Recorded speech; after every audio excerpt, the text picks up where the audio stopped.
بسم اللہ الرحمن الرحیم نحمدہ ونصلی علی رسولہ الکریم اما بعد۔ پیارے پیارے بچوں، ننھے منھے پھولو، اللہ تعالیٰ آپ سب کو ہمیشہ خوش رکھیں اور فلسطین کے مسلمانوں کو اللہ تعالیٰ آزادی اور عافیت نصیب فرمائے۔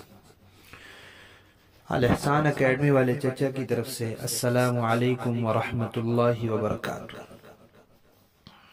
پیارے بچوں، ہماری کہانی چل رہی ہے حضرت ثمامہ بن اسال رضی اللہ تعالیٰ عنہ، اور اس کے 8 حصے آپ سن چکے ہیں۔ آج ہے اس کا حصہ نمبر 9۔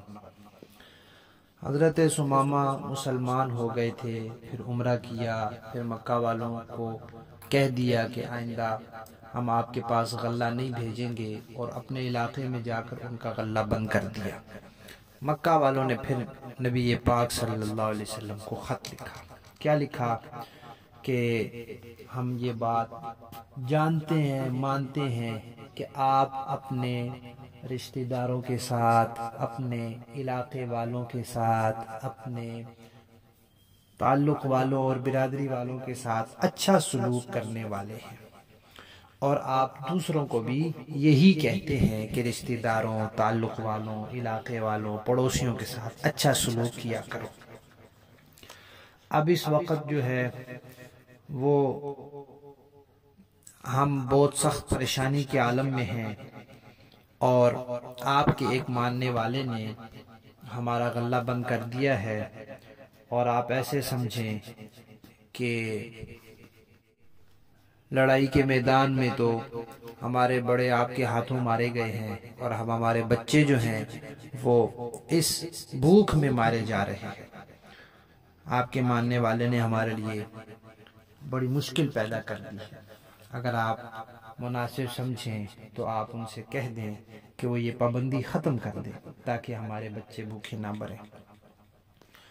نبی پاک صلی اللہ علیہ وسلم کے پاس یہ خط پہنچا تو نبی پاک صلی اللہ علیہ وسلم نے فوراً حضرت ثمامہ رضی اللہ تعالیٰ عنہ کو لکھ دیا کہ انہوں نے قریش والوں کی طرف جانے والی پیداوار پر جو پابندی لگائی ہے، جو بندش لگائی ہے، وہ ختم کر دیں۔ تو حضرت ثمامہ رضی اللہ تعالیٰ عنہ نے فوراً نبی پاک صلی اللہ علیہ وسلم کے حکم کی تعمیل کی اور وہ پابندی ختم کر دی۔ پھر اس کے بعد حضرت ثمامہ رضی اللہ تعالیٰ عنہ نبی پاک صلی اللہ علیہ وسلم کے دین کے ساتھ وفادار رہے۔ سارے صحابہ وفادار تھے، اور جو نبی پاک صلی اللہ علیہ وسلم کے مسلمان رشتہ دار تھے وہ بھی صحابی تھے، جن کو اہل بیت کہتے ہیں، وہ بھی دین کے ساتھ وفادار تھے۔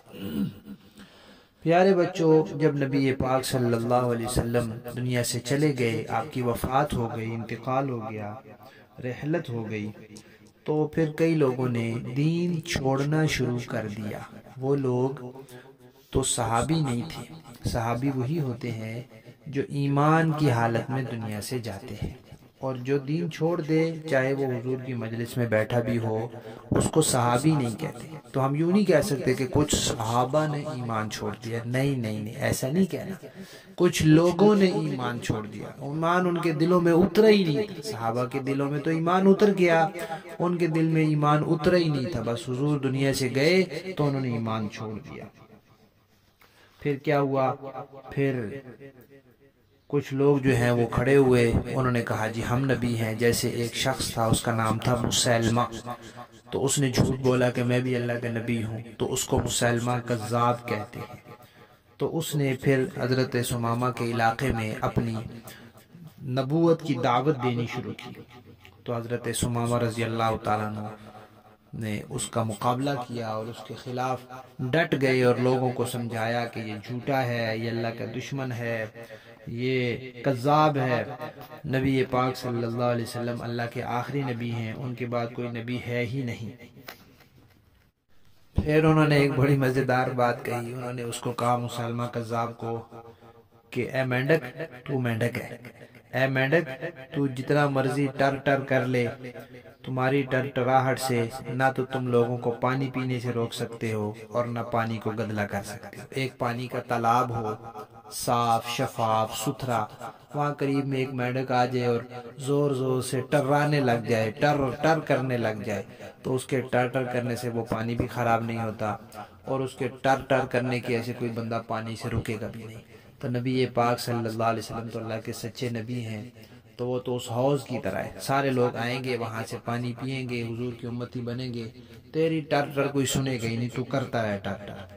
اس کے بعد پھر وہ اپنے قبیلے والوں کو لے کر ان لوگوں کے خلاف لڑائی میں لگ گئے جنہوں نے دین چھوڑ دیا تھا، ایمان چھوڑ دیا تھا۔ جو اسلام چھوڑ دے اس کو مرتد کہتے ہیں، تو مرتدوں کے خلاف لڑائی میں لگ گئے۔ اس طرح حضرت ثمامہ رضی اللہ تعالیٰ عنہ نے ایمان لانے کے بعد سے اپنی دنیا سے جانے تک بہترین زندگی گزاری۔